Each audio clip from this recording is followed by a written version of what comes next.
अपने मालेगांव शहर के सामाजिक कार्यकर्ता रिजवान बैटरी वाले इन्होंने कारपोरेशन में 3 मुद्दों को लेकर एक निवेदन दिया था। तकरीबन 2 महीने पहले हमने उसका एक जवाब दिया था। उनमें से कुछ मालूमात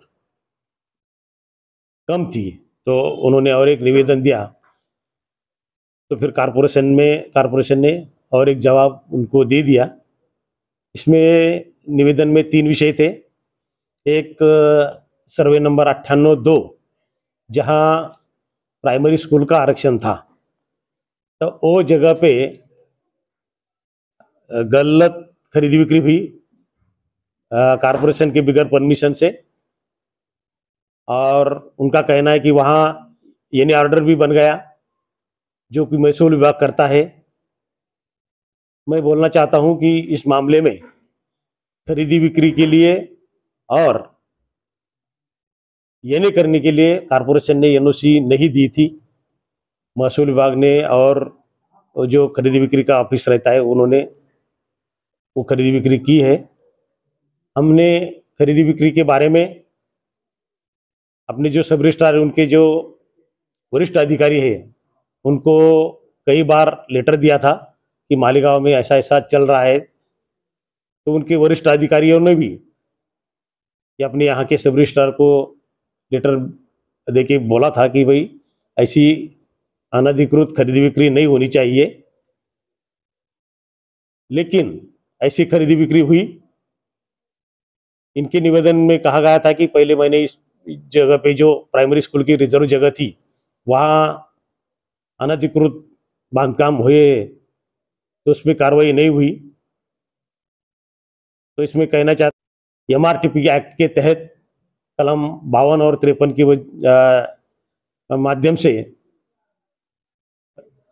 उनको नोटिस दिया गया है। नोटिस के चलते उन्होंने काम बंद करना चाहिए था या निकाल देना चाहिए था, लेकिन ऐसा हुआ नहीं।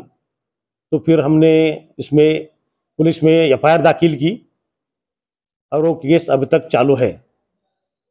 अनधिकृत बांधकाम के बारे में 2 चीजें रहती है। एक तो MRTP के खिलाफ तहत 52-53 से नोटिस देके FIR दाखिल करना, और दूसरा कि अनधिकृत बांधकाम तोड़ना।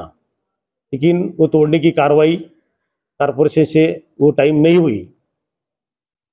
तो ये जिम्मेदारी रहती है कि भाई प्रभाग अधिकारी जो रहते हैं उनके माध्यम से वो कार्रवाई होती है, अतिक्रमण विभाग से कार्रवाई होती है। आज की मीटिंग में ऐसा ठहरा है कि जो कार्रवाई हुई है वो ठीक है, लेकिन वो अनधिकृत बांधकाम तोड़ने की कार्रवाई नहीं, वो तुरंत शुरू होनी चाहिए। तो इसमें कारपोरेशन की ओर से कहा गया कि प्रभाग अधिकारी को इसका मालूमात दी जाएगी कि इसकी जो अनधिकृत बांधकाम निकालने की जो कोई प्रोसीजर हो, जैसे महापालिका एक्ट के तहत उनको नोटिस देना, नोटिस का पीरियड खत्म होने के बाद अगर निकालते नहीं तो गिराने की भी नोटिस देना, पुलिस में बंदोबस्त होना है तो उसके पैसे भरना, उनकी मंजूरी लेके पुलिस बंदोबस्त चाहे लगे तो वो लेना और गिराना। तो वो जो प्रोसीजर है वो अब कारपोरेशन शुरू करने जा रही है। दूसरा विषय था सर्वे नंबर 114-ब। ये भी खेती के लिए था और यहाँ एक पेट्रोल पंप को परमिशन दी गई है। उसके आजू बाजू में 700-800 घर हुए, ऐसा उन्होंने निवेदन में दिया है। लेकिन ये जो जगह है पेट्रोल पंप वाली, वहाँ कारपोरेशन में माइनर मॉडिफिकेशन के माध्यम से उसका जोन बदला गया है। जैसे कि जोन बदलने की जो प्रोसीजर रहती है कि पेपर में जाहिरात देना, हरकती सूचना लेना और फिर गवर्नमेंट को प्रस्ताव भेजना, और ये नदी के बाजू में ये जगह है, तो इरिगेशन की भी जो एनओसी लगती है उसके चलते फिर ये मॉडिफिकेशन होता है। तो गवर्नमेंट को ये प्रस्ताव गया था उसमें इरिगेशन की एनओसी भी थी और कारपोरेशन का ठहराव भी था, और वो माध्यम से गवर्नमेंट ने ये खेती के बजाय ये रहीवास जोन या पेट्रोल पंप को जो जोन चाहिए वो गवर्नमेंट की ओर से मंजूर हुआ है। तो निवेदन करता है, उन्होंने बोला कि मुझे ये पूरे कागजात दे दो, तो हमने बोला है कि 2-3 दिन में एक पूरे कागजात आपको मिल जाएंगे। तीसरा विषय था 11,000 कॉलोनी में जो सेंट्रल गवर्नमेंट से घरकुल की योजना थी, उसमें 2-3 मुद्दे थे कि जो एक एडवांस ठेकेदार को दिया गया था उसकी वसूली नहीं हुई, तो इसके माध्यम से आर्बिट्रेटर की नियुक्ति की गई थी कि भाई ये वसूली होने के लिए आर्बिट्रेटर का खर्चा ठेकेदार ने करना। लेकिन वो कार्रवाई में कुछ आगे बढ़ोतरी नहीं हुई और प्रशासन ने फिर उसमें हाईकोर्ट में केस दाखिल कर ली वो वसूली के लिए।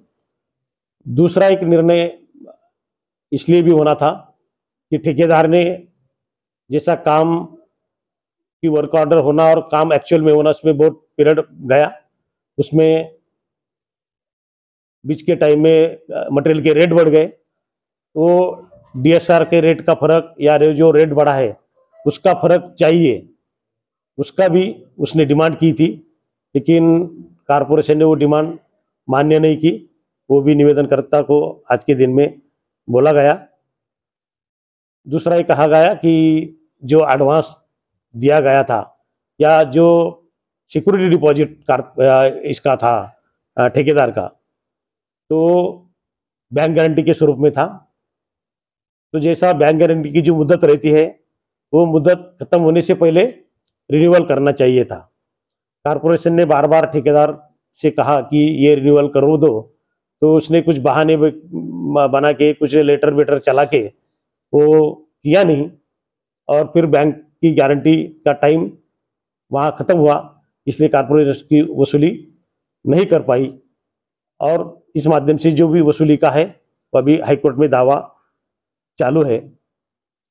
और एक मुद्दा उनका निवेदनकर्ता का था कि यहाँ जो मशीनरी इस काम के लिए आई थी वो सेंट्रल गवर्नमेंट से आई थी, और अभी जगह पे कोई भी मशीनरी नहीं है, ठेकेदार वो मशीनरी लेके गया है।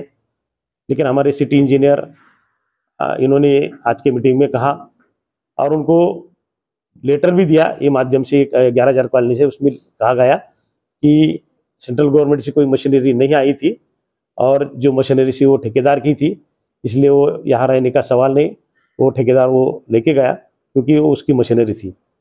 ये मुद्दे पे आज चर्चा हुई है और उसमें फिर जो भी कागजात उनको चाहिए इस फाइल में से वो देना तय हुआ है 2-3 दिन में देने का।